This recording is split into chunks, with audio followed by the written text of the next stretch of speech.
To the lost, that rain would come. I think that being a little different in a Canadian high school, especially in a small town in the 50s, you were a loner.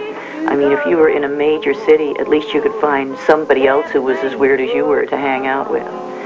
I think that it became less difficult for me when I realized that it wasn't that I would not conform, but rather that it was impossible for me to conform. And at that point, I really just started to go with it. Every night when the sun goes in. Sylvia Tyson became fascinated by traditional music through a love of words and literature. At an early age, she moved to Toronto and created some history of her own. I hang my head and mournful cry. Both Ian and I had always had very different tastes in music and had come from very different musical backgrounds. And to a certain point, that simply added, some interesting tension to the music. It just so happened that the first song that Ian ever wrote was Four Strong Winds, and the first song I ever wrote was You Were on My Mind. Start off this morning, you were on my mind, and you were on my mind.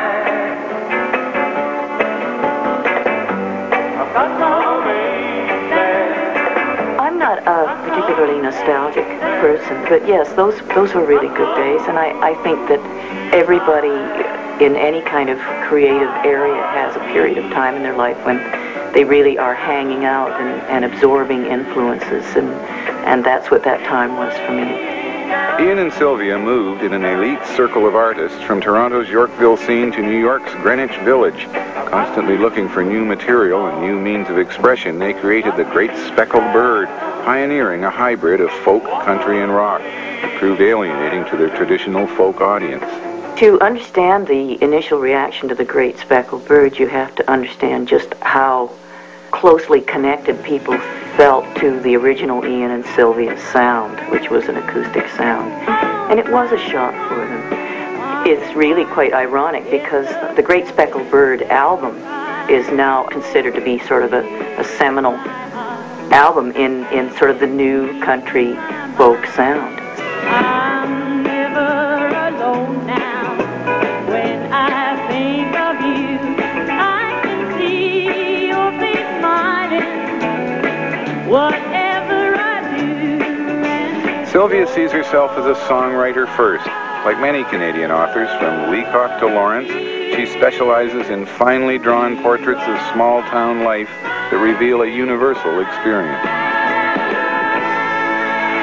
I've certainly had some success as a country singer, mainly with the story songs, the songs like River Road and Regine and Trucker's Cafe. I do find that sometimes those are a way to avoid writing about really personal stuff.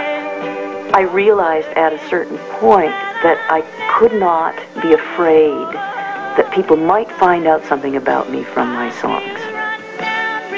And so my feeling at this point is, damn the torpedoes, full speed ahead.